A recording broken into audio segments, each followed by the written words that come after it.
noite, irmãos, boa noite, irmãs, a graça e a paz do nosso Senhor Salvador Jesus Cristo, a todos vocês que estão também na internet participando, Deus abençoe a todos vocês. Vamos nos colocar de pé, vamos orar nesse momento, pedindo a direção de Deus para este culto. Pai amado, muito obrigado, Senhor, pela vida de cada um de nós. Hoje é o dia do Senhor, o dia em que nós nos ajuntamos em assembleia para louvarmos, adorarmos o Teu excelso nome. Como Tu és majestoso, benigno, compassivo, paciente.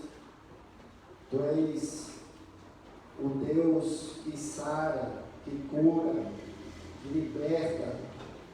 Muito grato a Deus nós somos pelo privilégio de podermos estar aqui na Tua casa, na casa de oração, reunidos como irmãos.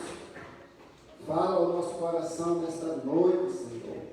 Recebe as nossas orações, recebe os nossos louvores, tudo que irá ser feito aqui nesta noite, seja para a honra e glória do Teu nome.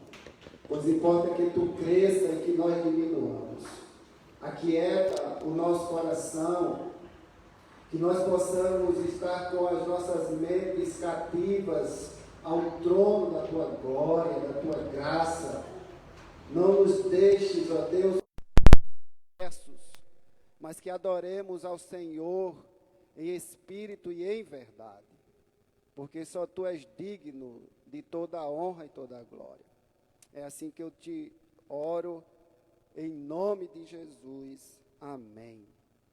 Queridos, abra sua Bíblia no Salmo de número 15. Salmo de número 15. Vamos ler este salmo. Vamos ler juntos, são apenas 5 versículos. Gostaria que você lesse comigo aqui este salmo de número 15. Salmo de número 15. Leia comigo este salmo. Vamos ler juntos. Quem, Senhor, habitará no Teu tabernáculo? Quem há de morar no Teu santo monte? O que vive com integridade e pratica a justiça, e de coração fala a verdade. O que não difama com sua língua, não faz mal ao próximo, nem lança injúria contra o seu vizinho. O que a seus olhos tem por desprezível ao réprobo, mas honra aos que temem ao Senhor, jura com dano próprio e não se retrata. O que não empresta o seu dinheiro com usura, nem aceita suborno contra o inocente. Quem deste modo procede, não será jamais abalado. Vamos louvar a Deus com o cântico de número 32, Deus Fiel.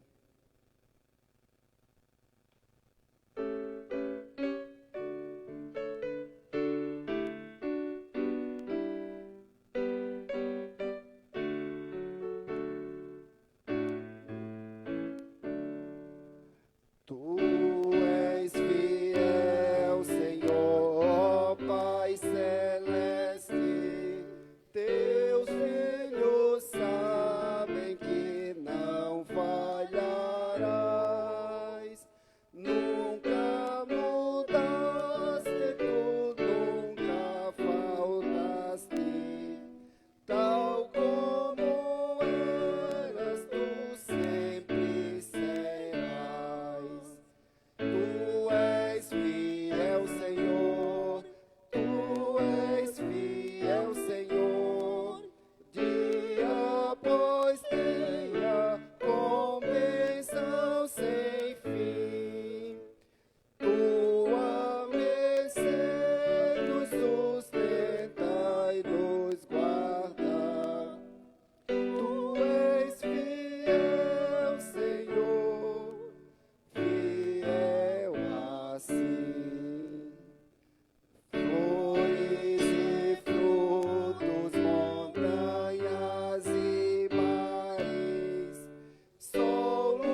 vocês assentar, meus queridos irmãos. Abra sua Bíblia no capítulo vizinho ao qual nós lemos, o anterior, Salmo 14, onde ele fala sobre a corrupção do pecador e sua redenção. Salmo 14. Diz assim o Salmo 14: diz o insensato no seu coração, não há Deus. Corrompem-se e praticam abominação, já não há quem faça o bem. Do céu olha o Senhor para os filhos dos homens, para ver se há quem entenda, se há quem busque a Deus. Todos se extraviaram e juntamente se corromperam. Não há quem faça o bem, não há nenhum sequer. Acaso não entendem todos os obreiros da iniquidade, que devoram o meu povo como quem come pão, que não invocam o Senhor? Tomar-se-ão de grande pavor, porque Deus está com a linhagem do justo. Meteis a ridículo o conselho dos humildes, mas o Senhor é o seu refúgio. Tomara de Sião viesse já a salvação de Israel. Quando o Senhor restaurar a sorte do seu povo, então exultará Jacó, e Israel se alegrará. O insensato é aquele que não é sábio. E aqui nós temos a realidade deste mundo.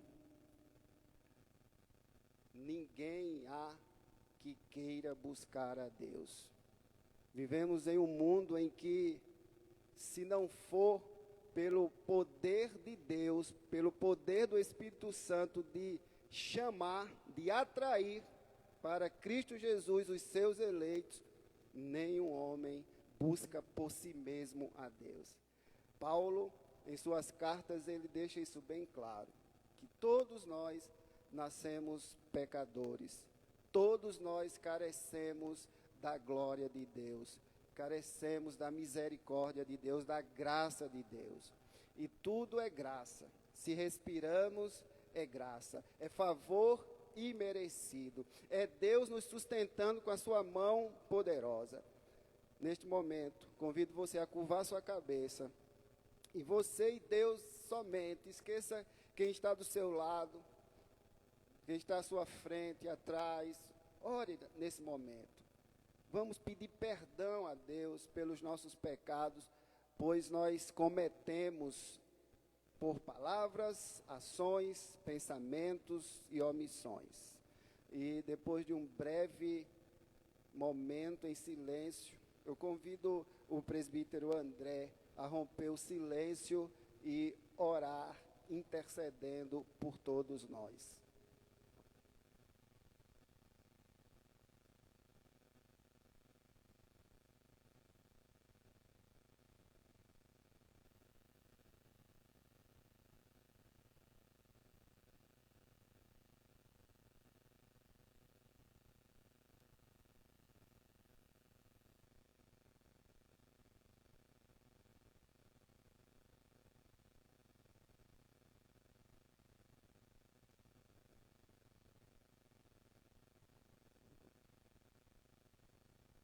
Senhor Deus, nós achegamos mais uma vez a Ti em oração, derramando o nosso coração, o nosso ser, pedindo para que Tu sondes as nossas mentes, os nossos corações e tragas à tona todos os nossos pecados que nos são ocultos. Temos muitas vezes falhado em sermos servos fiéis, discípulos que realmente seguem o seu mestre. Temos pecado, temos colocado o nosso coração em coisas que não te agradam. Perdoa o nosso pecado, perdoa a dureza do nosso coração. Nós te agradecemos porque tu ouves as nossas orações por intermédio do teu Filho Jesus Cristo. O sacrifício de Cristo na cruz foi suficiente para perdoar todos os nossos pecados. É em nome dele que nós oramos nesse momento, pedindo para que tu perdoes os nossos corações e que realmente haja verdadeiro arrependimento dos nossos pecados, que nós abandonemos os nossos pecados e tenhamos uma vida mais pura, mais reta e mais agradável a Ti. Que todos os nossos atos da nossa vida sejam para honra e glória do Teu santo nome. Mais uma vez eu peço, sonda os nossos corações, prova os nossos corações e traga à mente todo o pecado, toda a iniquidade, para que nós possamos depositar aos pés da cruz, nos arrependermos e não mais praticar o mal. Essa é a nossa oração por intermédio do Teu Filho, que derramou sangue na cruz. Amém. Amém. Abra sua Bíblia mais uma vez, em 2 Coríntios, capítulo 9, versículo 7. 2 Coríntios, capítulo 9, versículo 7. Esse momento é um momento de culto, que também adoramos a Deus com os dízimos e as ofertas. E diz assim este versículo: cada um contribua segundo tiver proposto no coração, não com tristeza ou por necessidade, porque Deus ama a quem dá com alegria. Irmãos, este é um momento em que a Igreja Presbiteriana do Brasil, ela reserva este momento para os dízimos e ofertas. E é um privilégio poder ofertar, poder dizimar. Não é um momento em que nós extorquimos os membros, as ovelhas. Não. Esse é um momento em que cada um que é membro da igreja, que é membro do corpo de Cristo, ele oferece o 10% daquilo que ele ganha, contribuindo segundo o seu coração, não com tristeza, mas com alegria. Porque Deus ama aquele quem dá com alegria. Ele não ama o dinheiro daquele que dá, mas ama aquele que dá com alegria. Então é interessante observarmos isso, que o amor ao dinheiro é a raiz de todos os males. Nós não amamos o dinheiro, nós amamos as pessoas. O dinheiro não deve ser o nosso senhor, o dinheiro deve ser o servo, deve servir para ajudar as pessoas, ajudar os necessitados, para a obra de Deus. Neste momento convido você, que veio preparado para ofertar, para dizimar, faça com alegria. Enquanto a equipe de louvor vem aqui à frente, e o primeiro cântico que eles estiverem cantando, você terá então a oportunidade para ofertar e para dizimar. Também como o alimento, se você trouxe, pode também deixar aqui na cesta que está aqui perto do gasofilácio.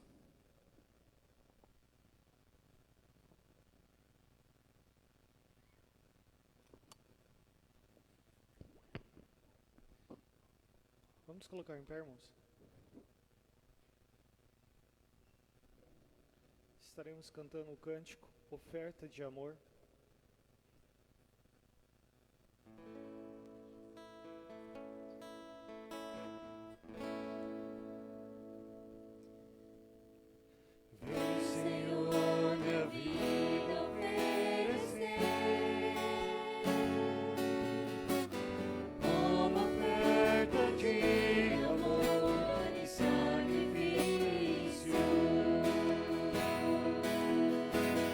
Quero me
Deus e meu Pai que está no céu, muito obrigado, Senhor Deus, por estar na tua casa nessa noite te louvando, te bendizendo, te engrandecendo, Senhor Deus. Quero te pedir que o Senhor perdoe em primeiro lugar nossos pecados, nossas falhas, que são muitas, Senhor, mas o Senhor possa estar nos abençoando, nos guardando, Pai Celestial. Receba esses dízimos de oferta em suas mãos, Senhor Deus, que esses recursos sejam recursos abençoadores, Senhor Deus, sejam para o sustento e o bem empregado na tua obra, Pai Celestial. Que possamos, Pai, cada dia te louvar, te bendizer, te engrandecer. Que possamos, Senhor Deus, a cada dia sermos fiéis a Ti, Senhor Deus. Não é fácil, mas com certeza o Teu Espírito Santo está nos ajudando, está nos capacitando, Pai Celestial. Ser conosco, em nome do Seu Filho amado. Amém, Senhor. Próximo cântico, flua em mim, Senhor.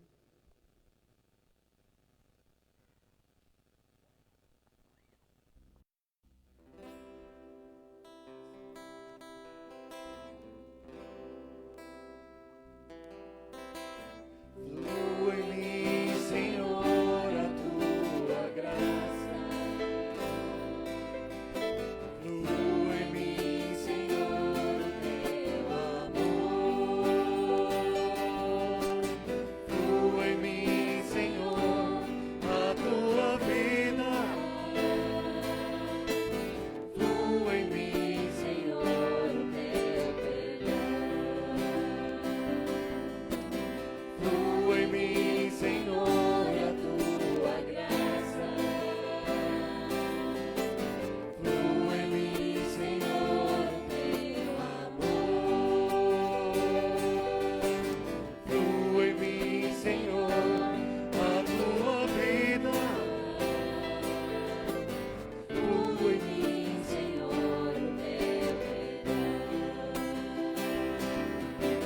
Para te adorar e declarar teu amor, para te adorar, meu Rei, Senhor da minha vida, para te adorar e declarar teu amor, para te adorar, meu Rei, Senhor da minha vida. Flua em mim, Senhor, a tua graça. Flua em mim, Senhor, o teu amor. Flua em mim, Senhor, a tua vida. Flua em mim, Senhor, o teu perdão. Para te adorar e declarar teu amor, para te adorar, meu Rei, Senhor da minha vida, para te adorar e declarar teu amor, para te adorar, meu Rei, Senhor da minha vida.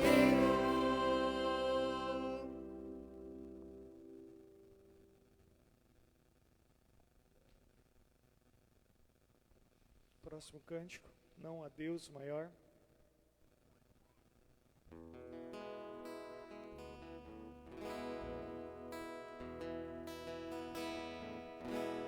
Não há Deus maior, não há Deus melhor, não há Deus tão grande.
Pai amado, Deus soberano, o qual nós temos o privilégio, ó Deus, de acesso a Ti por meio do Teu Filho Jesus Cristo, nosso Senhor e Salvador. Nós somos gratos, ó Pai, por ter, ó Deus, esse momento, qual nós podemos nos reunir como família, como corpo de Cristo, ó Deus, na Tua casa, onde nós podemos, ó Pai, exaltar, ó Deus, esse Teu nome, Tu que és o Deus maravilhoso, o Deus o qual não há Deus maior, o qual nós declaramos a este mundo, ó Pai, que assim nós possamos viver como aquele Deus, o Deus que é acima de todas as coisas, sempre declarando no nosso testemunho, no nosso dia a dia, o Deus que nós servimos, o Deus, ó Pai, que nós possamos declarar por este mundo afora, que não há Deus maior. Esse é o Deus que nós servimos e nós só temos a Ele agradecer. Que o Senhor continue sendo conosco essa noite, que o Teu Espírito Santo quebranta, Senhor, os nossos corações, abra, Senhor, o nosso entendimento, para que assim, ó Deus, nós possamos, ó Deus, estar como o chão, ó Deus, preparado para a semente, que assim seja a Tua palavra essa noite em nossas vidas, e que nós, ó Deus, possamos sair daqui, ó Deus, preenchido com tudo aquilo que o Senhor tem para nós. É em nome do Teu Filho Jesus Cristo, nosso Senhor e Salvador, que nós oramos a Ti e nós Te agradecemos por tudo que Tu és, por tudo que fez, por tudo que faz e por tudo que fará em nossas vidas. É em nome do Teu Filho Jesus que nós oramos. Amém. Pode sentar, irmãos.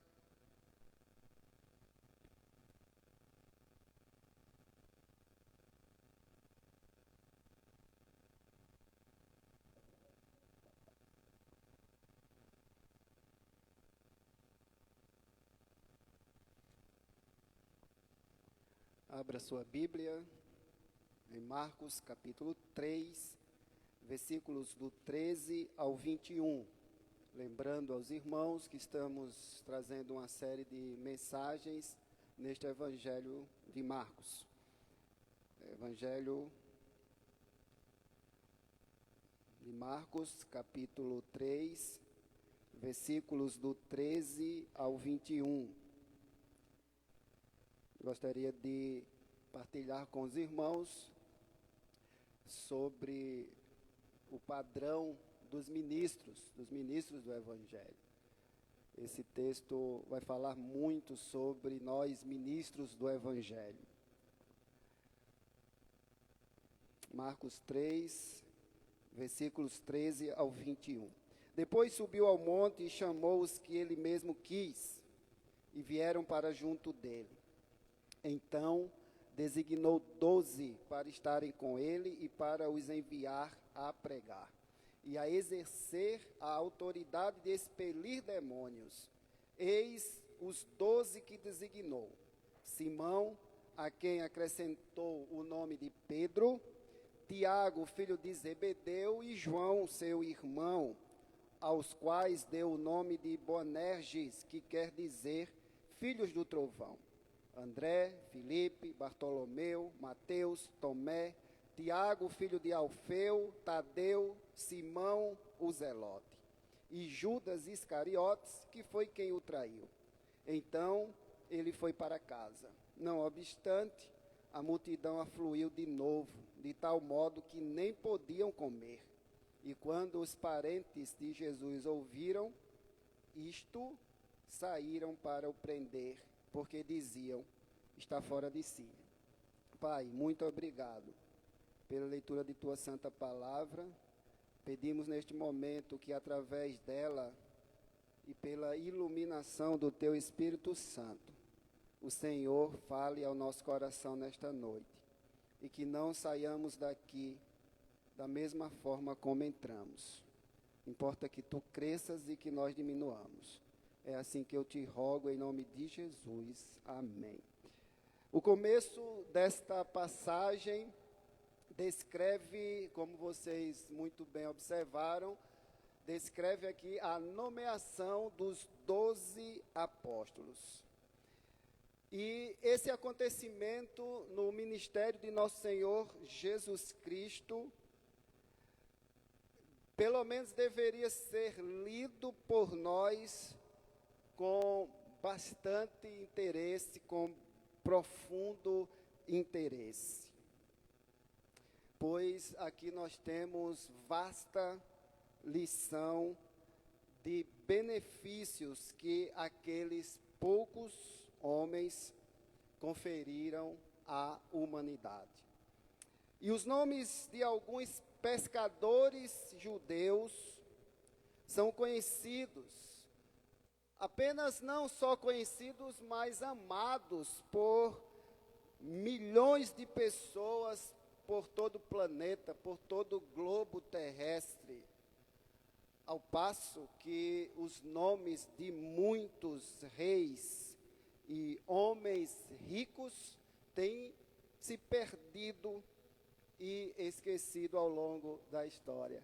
Mas estes homens, muitos deles, simples pescadores, os seus nomes são lembrados até hoje em todo o planeta. E são aqueles que fazem o bem às almas que serão tidos em memória eterna. Veja aí o Salmo 112, versículo 6. Salmo 112, versículo 6.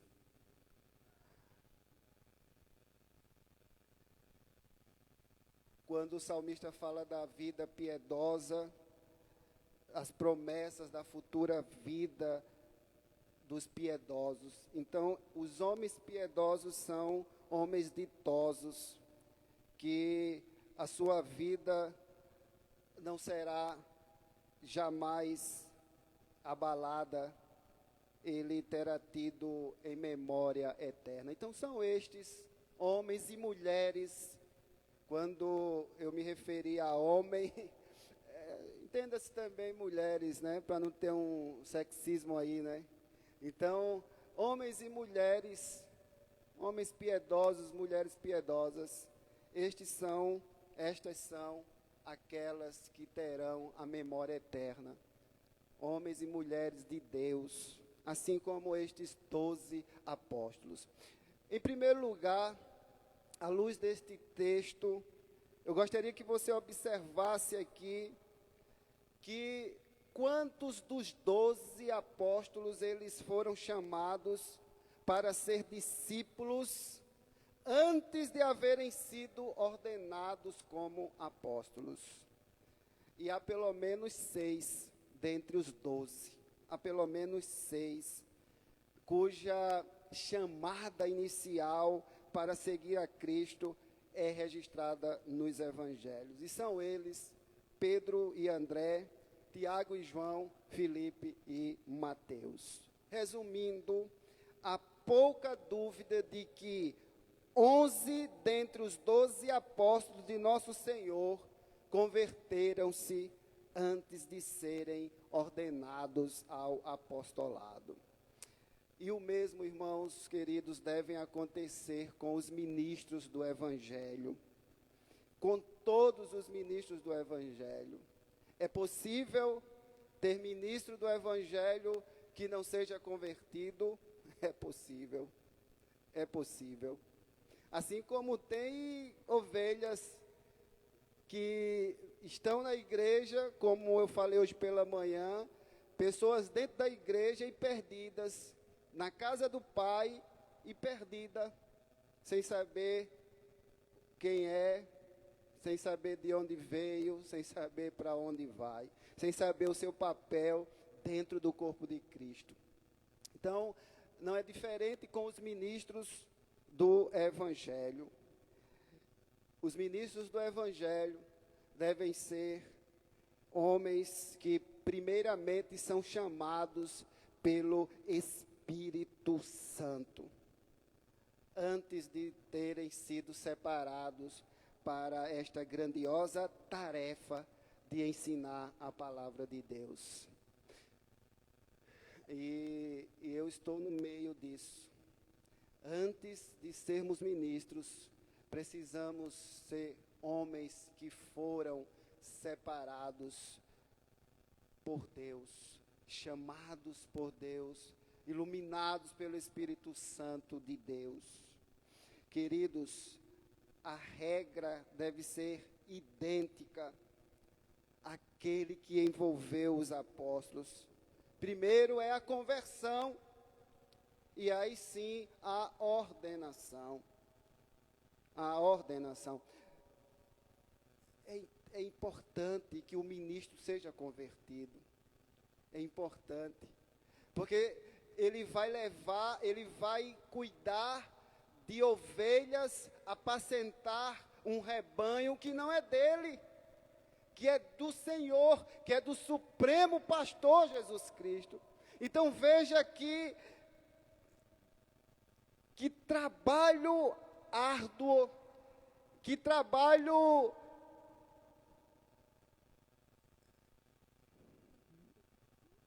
muito importante. É precioso, é delicado isso, porque a gente está mexendo, irmãos, com vidas, com pessoas que têm sentimento, que muitas vezes estão aflitas, que estão sem rumo e que querem encontrar um norte, que querem encontrar consolo, conforto. E o papel do ministro, do pastor, é de suma importância. Por isso, o ministro, ele deve ser convertido antes de ser ordenado. E é impossível exagerar, meus irmãos e irmãs, a importância desse fato para os interesses de uma religião verdadeira. Pastores e presbíteros nunca podem ser exigentes ou minuciosos demais nas indagações acerca do caráter espiritual dos candidatos ao ministério. Nós temos aqui um candidato ao Sagrado Ministério, o presbítero André, e passou por uma série de tarefas antes de ser indicado, de ser avaliado e aprovado para o Sagrado Ministério. E não foi só de uns meses para cá, mas com certeza durante toda a sua vida, durante todo o seu processo, quando Deus o chamou para tal. Porque não é do dia para a noite que você acorda, levanta e eu quero ser pastor. Não é assim que funciona. Não é assim que funciona. É algo muito sério. Você vai lidar com pessoas, como eu falei. E você pode acabar com a vida de com algo que você fala, com algo que você faz. Você pode levar uma ovelha à perdição, com a sua maneira de ser. Então veja que um ministro não convertido é totalmente incapacitado para o seu ofício. Não adianta ser capaz intelectualmente falando. Não adianta ter somente um atestado mental. Tem que ser convertido. Essa é a principal característica de um ministro do Evangelho. Tem que ser convertido. Porque se ele é convertido, ele é um bom pai, ele é um bom irmão, ele é um bom pastor, ele é um bom filho. Tudo perpassa pela conversão. Como pode falar este ministro da experiência da graça divina, se ele mesmo nunca aprovou, nunca provou desta graça? Eu conheço história de ministro do Evangelho, grande teólogo, de conhecimento tremendo, mas que se converteu ao ouvir uma pregação numa igrejinha pobre do interior. E Deus falou com ele. Muitos estão apenas acostumados com o sagrado. Muitos estão apenas acostumados com a religiosidade, fazendo as coisas mecanicamente, pregando mecanicamente, administrando os sacramentos mecanicamente, vindo aos domingos para a igreja pregar mecanicamente, saudando os irmãos com a paz do Senhor, da boca para fora. Irmãos, como pode um ministro desse apresentar para o seu povo um Salvador que ele próprio nunca conheceu? Nunca conheceu. Como pode, meus irmãos, este ministro exortar as almas a respeito da necessidade de conversão, da necessidade de um novo nascimento, se ele jamais experimentou isso? Miseravelmente enganados estão pais que persuadem seus filhos a se tornarem ministros do Evangelho, a fim de obter uma maneira fácil de viver ou seguirem uma profissão respeitável. Meu filho Gustavo, quando tinha 5 anos, ele dizia que queria ser pastor. Na adolescência ainda continuou ali dizendo. Depois, para minha tristeza, ele não falou mais que queria ser pastor.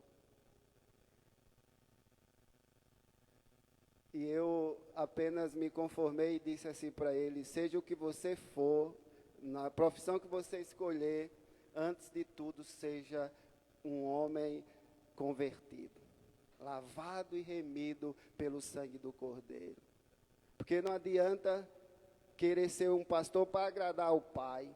E quantos filhos não estão presos ao que os pais idealizaram para eles, aprisionados, querendo ser aquilo que os pais querem, e não o que eles mesmos escolheram para eles. Irmãos, não podemos persuadir os nossos filhos, senão dizer apenas a verdade para que eles tomem conhecimento de quem é o Senhor, e que eles não sirvam a esse Deus em vão, mas que sejam verdadeiramente homens e mulheres convertidos e convertidas. Eu, antes mesmo de ter os meus filhos, eu sempre orava, antes mesmo deles virem à existência, antes mesmo de eles nem estarem no ventre de sua mãe, eu já consagrava-os a Deus. Eu dizia: eles pertencem a Ti, Senhor. Os filhos que o Senhor me der, eles pertencem a Ti. A gente não cria filhos para o mundo, mas cria filho para viver para a glória de Deus. Para a glória de Deus. Tem muita gente de forma errada dizendo: eu crio meu filho para o mundo. Não, crie ele para a glória de Deus, porque tudo que ele for fazer aí no mundão, ele vai pensar em Deus e vai dizer: se eu comer ou se eu beber, eu vou fazer para a glória de Deus. Ninguém prejudica tanto a causa do cristianismo como os ministros que não são convertidos e mundanos. Você pode observar aí, em muitos arraiais, quem estão envergonhando o Evangelho são os líderes. São os líderes. Uma igreja que não tem, de fato, a palavra de Deus como única regra de fé e prática, ela vai ser sucumbida pelas paixões mundanas. Porque a igreja, ela é governada do púlpito. Como João Calvino já dizia, é daqui que Deus governa a igreja, ou seja, através da pregação da palavra. Através da pregação da palavra. E se a palavra ela não é bíblica, não é cristocêntrica, o povo vai padecer. O povo vai padecer.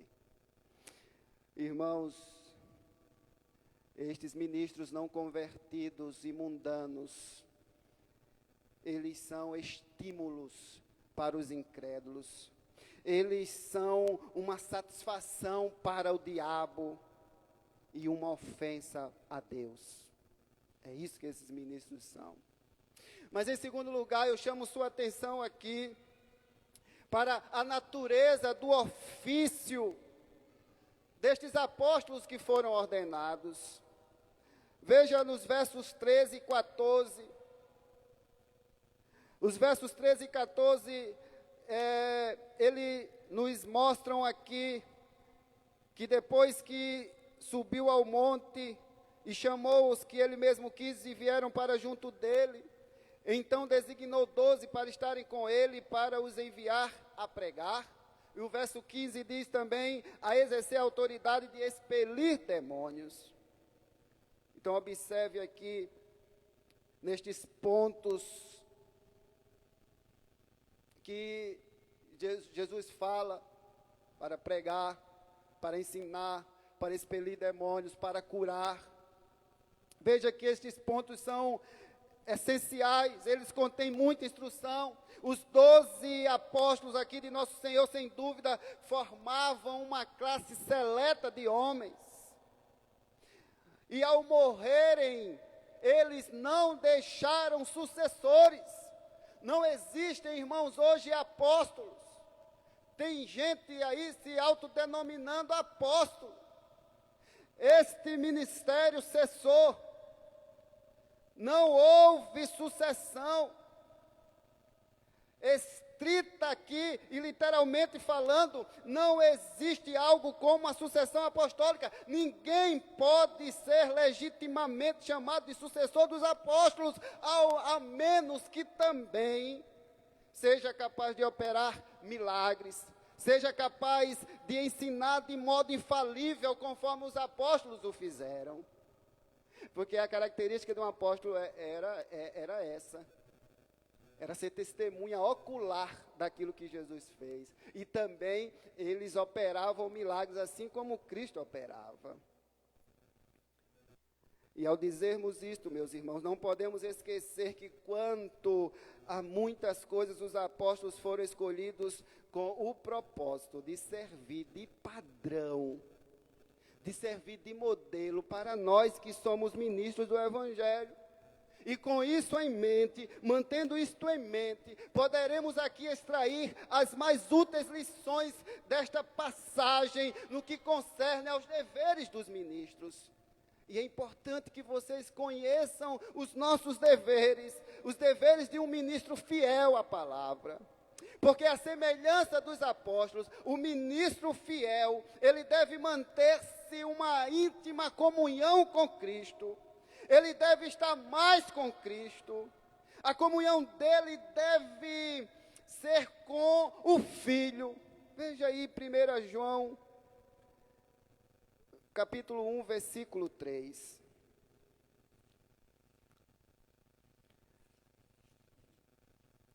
João 1, 3. O que temos visto e ouvido, anunciamos também a vós outros, para que vós, igualmente, mantenhais comunhão conosco. Ora, a nossa comunhão é com o Pai e com o seu Filho, Jesus Cristo. Essa é a nossa comunhão. A comunhão dos ministros deve ser com o Pai e com o Filho, anunciando o Evangelho. O ministro deve permanecer em Cristo. Deve separar-se do mundo, a semelhança de Maria, que assentava-se diariamente aos pés de Jesus, a fim de ouvir a sua palavra. O ministro, ele deve estudar sobre a pessoa de Cristo, deve imitar a Cristo, beber do seu Espírito, andar nos seus passos. Não é fácil a vida de ministro. O ministro do Evangelho deve esforçar-se para ser capaz de dizer, ao subir ao púlpito, o que aqui João relatou, o que temos visto e ouvido, anunciamos também a vós outros. Não é fácil, irmãos. O ministro no Evangelho não é aquela pessoa que não deu certo na vida aí, na vida profissional, que tentou universidade de tudo quanto é jeito, não passou, e aí resolve, agora eu vou ser ministro. Não. O ministro é aquele que ele teve todas as portas abertas e escolhe dizer, não, eu quero essa aqui. Eu quero ser ministro. Eu tenho escolha para ser isso, mas eu não quero, eu quero ser ministro do Evangelho. Eu quero pregar a palavra. Eu quero ganhar almas para Cristo. Tal como os apóstolos, irmãos, o fiel ministro do Evangelho deveria ser um pregador. Essa é a principal tarefa do ministro, pregar a palavra. E infelizmente, nós temos uma cultura em que achamos que se o pastor está lendo, se está estudando, ele não está trabalhando. Se ele pega a enxada e está capinando, aí sim ele está trabalhando. Passou um membro uma vez, né? Em frente da casa do pastor, ele estava estudando. E o membro gritou: ei, pastor, está descansando, né? Não, estou trabalhando. E de volta o membro passou de novo, o pastor estava capinando. Ei, pastor, está trabalhando, né? Não, estou me distraindo. Há essa cultura errônea. Se o pastor está estudando, está lendo, não está trabalhando. O pessoal acha que o pastor tem que estar com a enxada na mão, capinando, fazendo serviço braçal. Aí ele está trabalhando. Existem 2 tipos de trabalho, irmãos, vocês sabem, o braçal e o mental. É trabalho do mesmo jeito. E ainda mais, um trabalho que faz com que as pessoas sejam instruídas ao trono da glória, que sejam levadas ao céu. Essa é a tarefa do ministro, manter as suas ovelhas no aprisco, para que ela não se desvie, fazer a sua parte. Irmãos, para ganhar uma ovelha é uma luta, mas para perder é rapidinho. É rapidinho. Então a gente precisa ter muito cuidado, nós ministros do Evangelho. Nós devemos colocar sempre a pregação como a principal tarefa. A pregação deve absorver a maior parte do nosso pensamento. Nós devemos colocar a pregação acima da administração das ordenanças. Veja aí 1 Coríntios capítulo 1, versículo 17. O que é que diz? 1 Coríntios capítulo 1, versículo 17. Porque não me enviou Cristo para batizar, mas para pregar o Evangelho. Não com sabedoria de palavra, para que se não anule a cruz de Cristo. Veja que bênção. Paulo, ele tinha isso bem definido. Tem ministro que infelizmente só serve para batizar e para impetrar a bênção e para distribuir Santa Ceia. A pregação da palavra, ela é fundamental. E nós devemos exaltá-la acima da leitura de liturgias. Não adianta fazer uma boa liturgia se não tem palavra, se na mensagem ela não é bíblica. E infelizmente tem pregadores que leem o texto, saem do texto e nunca mais volta para o texto. Fica passeando por toda a galáxia. Ora até pelas galáxias, né? Mas não prega a palavra. Fala de tudo, mas menos da palavra, menos de Cristo. Um ministro que não prega, ele não tem, para não dizer que não tem utilidade, ele tem bem pouca utilidade na igreja. E infelizmente, como eu já falei, tem muita gente que não entende a função do ministro. Acha que ele tem que visitar mais. E pode ter certeza, não vamos agradar a todos. Eu já vi igrejas com desculpas do tipo: ah, esse pastor está bom de sair, ele só prega, não visita e tal. Aí o pastor sai. Aí vem um visitador. Um que é visitador, mas não é tão bom quanto aquele que pregava. Ah, esse pastor já está bom de trocar, ele só visita, ele não prega. Estão vendo aí que não agrada? Como a gente é complicado. O ser humano é complicado. E o ministro que não prega, ele é de pouca utilidade para a igreja. Esse ministro é como um farol que não ilumina. É como um corneteiro silencioso. Você já viu um corneteiro silencioso? Não dá, né? Quando eu servi o exército, eu acordava com aquele som da corneta. O corneteiro dando aquele comando para a gente acordar. Quando estava em forma, dava aquele comando corneteiro para a gente dar posição de sentido, posição de marchar. Se você não entende, se você não escuta o som da corneta, você não pode obedecer o comando. Então, irmãos, o ministro é esse. Esse que não prega a palavra é como um farol que não ilumina, é como um corneteiro que é silencioso, é como um vigia que dorme, um vigia adormecido. Você bota ele lá para vigiar, ele está dormindo. É como uma chama que não aquece.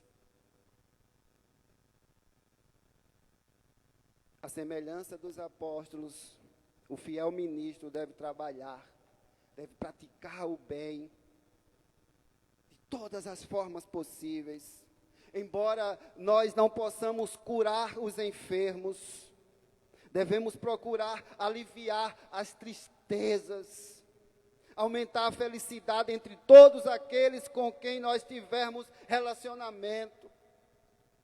Devemos nos esforçar, queridos, para ser conhecidos como aquele que consola, como aquele que aconselha, como aquele que pacifica, como aquele que ajuda e aquele que é amigo de todos. Os homens devem nos conhecer, não como alguém que os domina, não como alguém que neles nós mandamos, mas como alguém que serve, e que serve por amor a Jesus. 2 Coríntios 4:5. Acompanhe aí, 2 Coríntios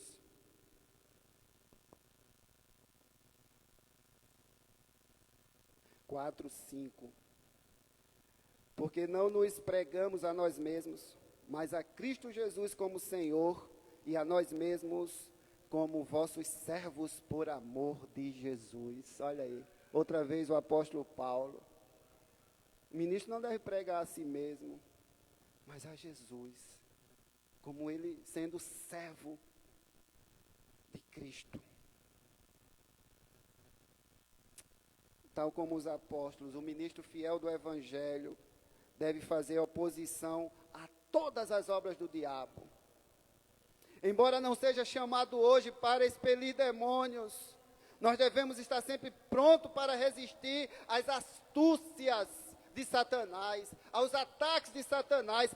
Eu não sei se você já viu, mas tem aí Arraial, que é mais uma sessão de exorcismo do que de qualquer outra coisa.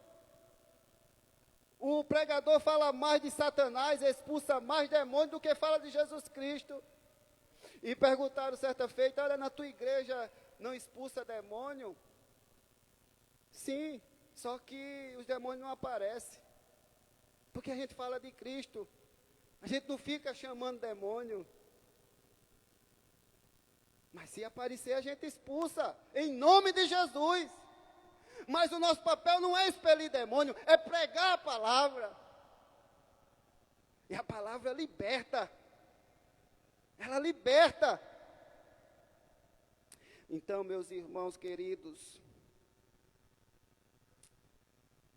nós devemos, como ministros, denunciar as armadilhas contra as almas. Nós temos muitas pessoas envolvidas nas jogatinas, no alcoolismo, na pornografia, no homossexualismo. E nós, ministros do Evangelho, devemos pregar a palavra para essas pessoas com amor, e mostrar para elas que elas não devem permanecer do mesmo jeito como estão. Precisam se arrepender de seus pecados. E nós, como ministros do Evangelho, temos que entender que cada geração possui as artimanhas de Satanás.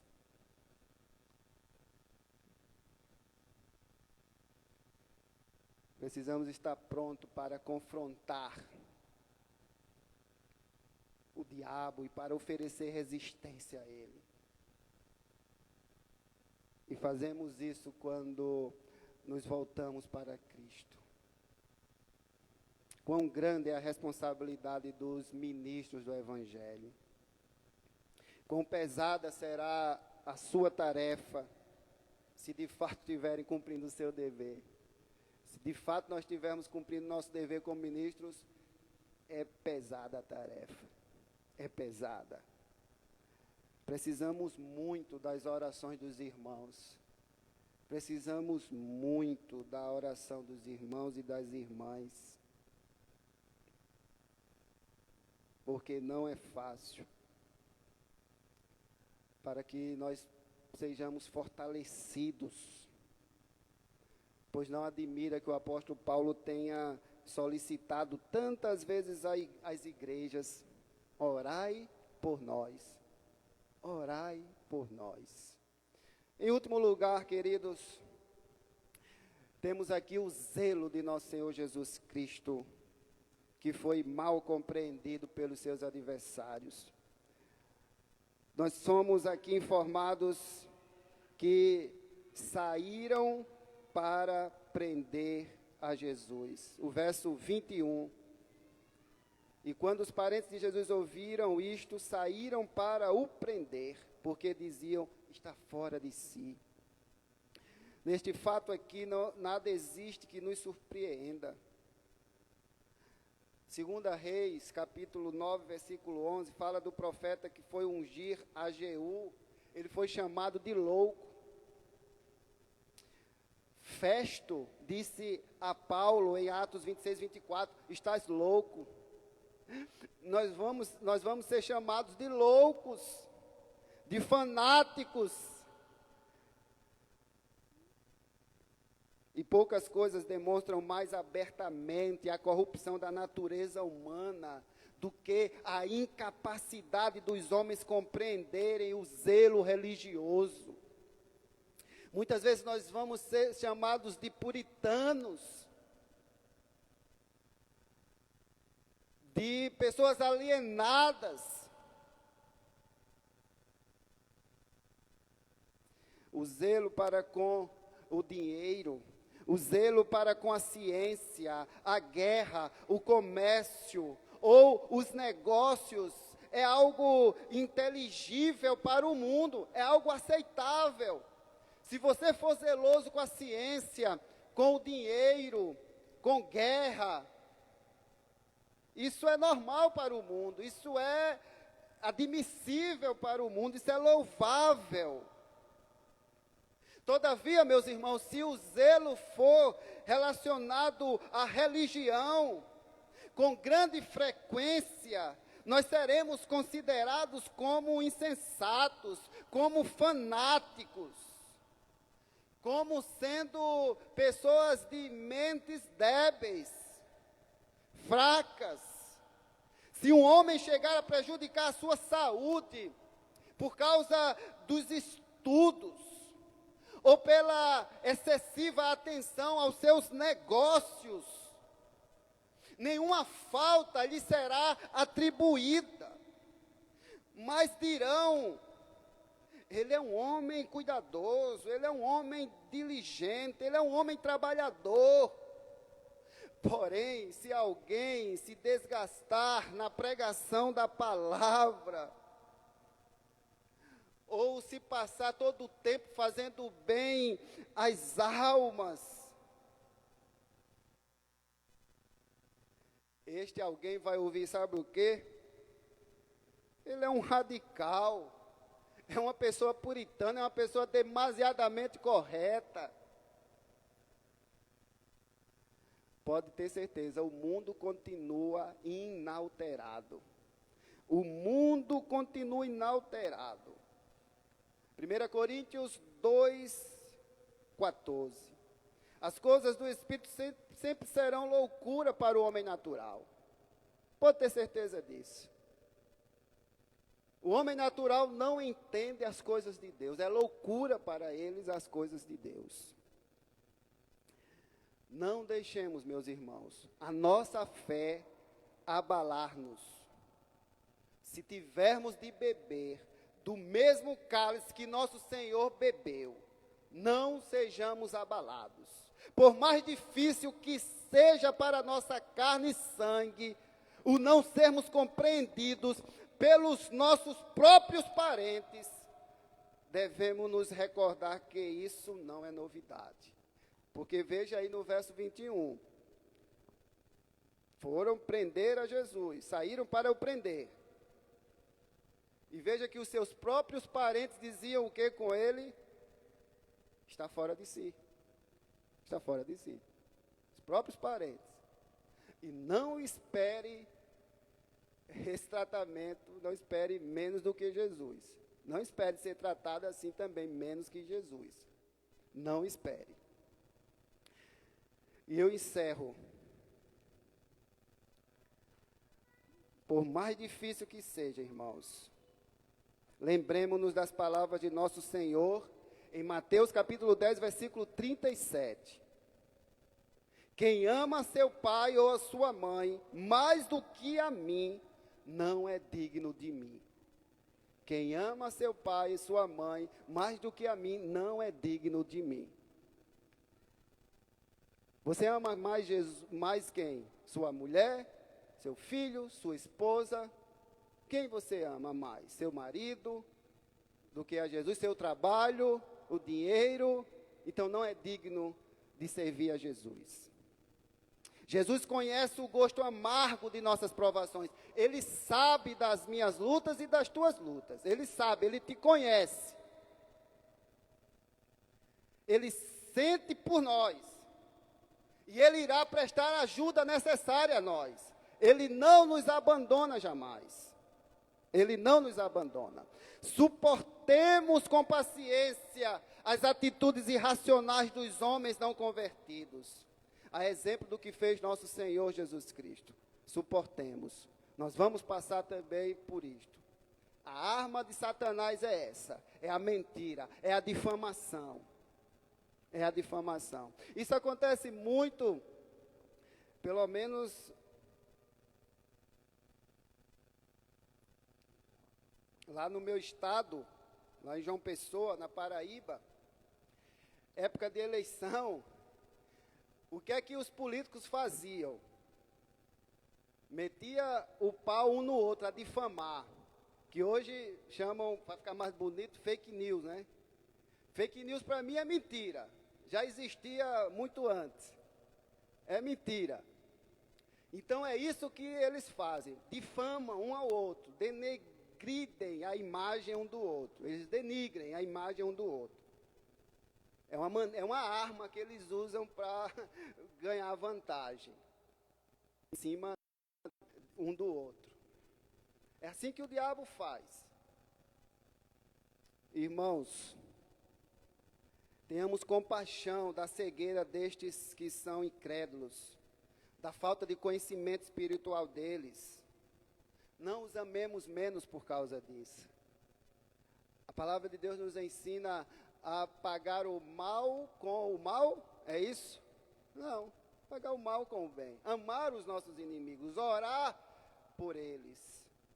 Não, orar por eles. Acima de tudo, oremos para que Deus transforme os corações destas pessoas incrédulas. Oremos, porque esse é o nosso papel, para que Deus salve as pessoas. Não cabe a nós dizer quem é eleito ou quem não é, quem é salvo ou quem não é. Cabe a nós pregar o evangelho para todas as pessoas. Porque Deus sabe quem são os seus eleitos. E os seus eleitos, ao ouvirem a palavra, irão dizer sim, eu quero esse Jesus. E os que não são eleitos, eles continuarão com o coração duro e irão dizer ao ouvir a palavra: eu não quero saber desse Jesus. Irmãos amados,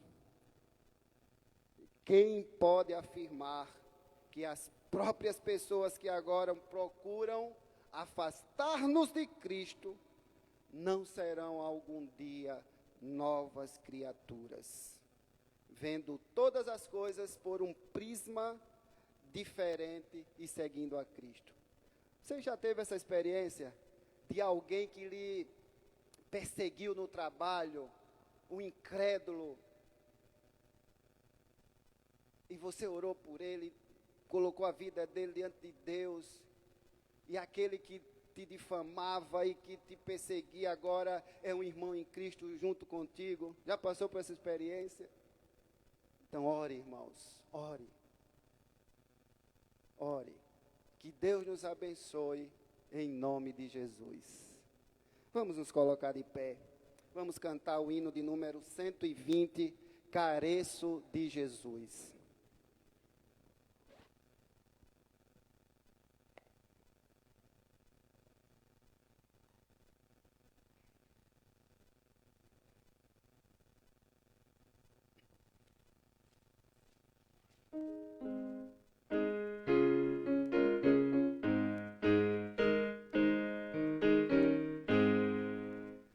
Careço de Jesus, de ti, meu Salvador, somente a tua voz tem para mim valor.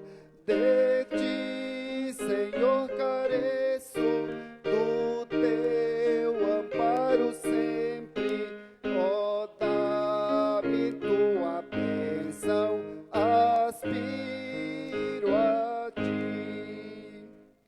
Careço de Jesus, unido a ti, Senhor. Pecado e tentação não mais terão vigor.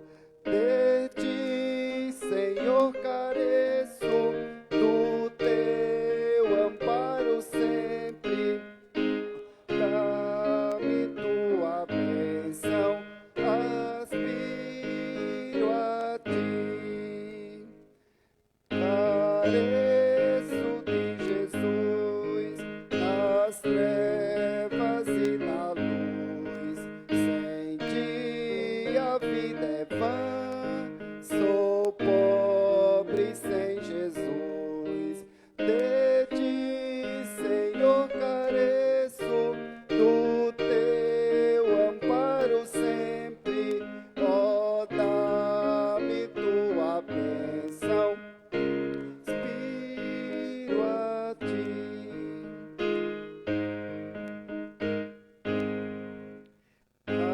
Careço de Jesus, viver desejo aqui, ligado mais e mais, ó Salvador, a ti.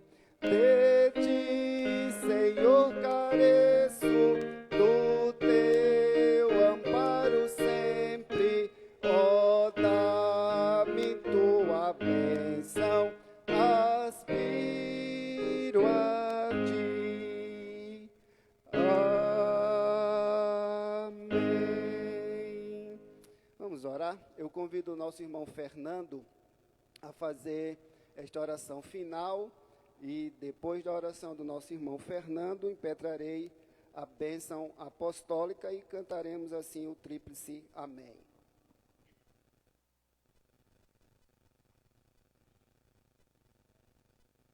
Tua palavra, porque a tua palavra é fiel, Pai, ela não volta vazia. Quero te agradecer, Deus, porque nós estamos reunidos na tua casa. Te agradecer, Deus, porque o Senhor nos escolheu e que a sua palavra, Deus, é livre para ser anunciada, Deus, no nosso país. Nós somos livres, Deus, para te cultuar, para te adorar. Isso deve ser motivo de alegria, Deus, nos nossos corações. Nos acompanha, Senhor, nessa semana, nos abençoe, nos livre, Deus, de todo mal. e que a Tua palavra, Deus, implantada em nós, Pai, venha frutificar, em nome de Jesus. Amém. Amém.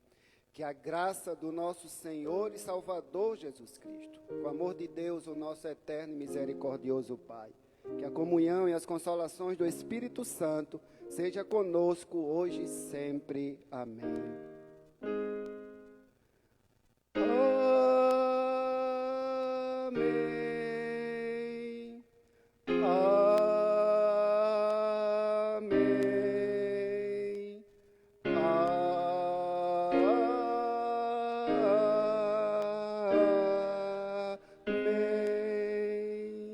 Amém, queridos. Podeis assentar. Gostaria de dar um aviso aqui rapidamente. Terça-feira nós temos às 20 horas nossa reunião em Nova Trento. Você que gostaria de participar, esteja aqui então na igreja às 7 horas, para sairmos 7h15 para a reunião ali em Nova Trento, na pousada do Vígolo. Quarta-feira nós vamos ter, é cada 15 dias, então, a reunião da SAF de oração pela internet. Quinta-feira temos 19h30, nossa reunião aqui de doutrina e oração, também presencial e também é transmitida pela internet. Sábado teremos às 15 horas a plenária da SAF. Então não é neste sábado. Neste sábado vai ter a reunião da UPA às 15 horas, ok? À noite vai ter o dos jovens, reunião dos jovens também neste sábado às 19h30. E domingo, às 10 horas, escola bíblica, e à noite, se Deus assim nos permitir, às 19 horas, o culto de adoração. Bom ter vocês aqui. Eu gostaria de apresentar alguns visitantes.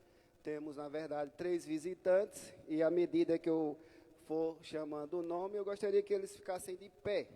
Temos aqui o Coronel Gomes Lima, ele é médico. O André, conhecido como Deco, todo André é Deco, né? Temos um André aqui que é Deco, né? E Deus abençoe a vida destes visitantes. Estes irmãos aqui, eles são conhecidos, pelo menos eu conheço só o André, desde que eu cheguei aqui, né, há 5 anos atrás. Ele é sobrinho da Mari, né, sobrinho do Gelson, aí, nosso irmão Gelson. E estes homens aí, eles estão candidatos, né, a vereador, o André, o coronel a prefeito, o Lima é a vice, é isso? Muito bem. Deus abençoe a vida de vocês e que vocês possam visitar mais vezes, porque sabemos que esse tempo é de eleição, né? E infelizmente soa como pedir voto, né? Mas eu peço que vocês voltem depois, independente de sejam eleitos ou não, mas apareçam aqui, tá bom? Mais vezes, vocês são bem-vindos, tá bom? Deus abençoe vocês. Podeis assentar, tá bom? Irmãos, Deus abençoe a todos, um ótimo final de semana, ou perdão, né, início de semana, eu já quero que seja o final de semana de novo. Uma abençoada semana a todos. Eu irei ali embaixo, vou por aqui, tá, para cumprimentar vocês. Só lembrando que hoje é aniversário da nossa irmã Sara, a filha do Kleber e da Rose, e amanhã do nosso irmão Jonatas. O Jonatas é o genro da Semilde, e do Valdeci. E dia 10 a nossa irmã Daniela, minha esposa. Dia 27 a Érica Dourado. Dia 29 o nosso irmão Valdeci. E dia 30 a nossa irmã Rita. Tá bom? Mas os da semana são o Jonatas, dia 9 amanhã. E a nossa irmã Daniela, dia 10. Deus abençoe a todos, uma boa noite.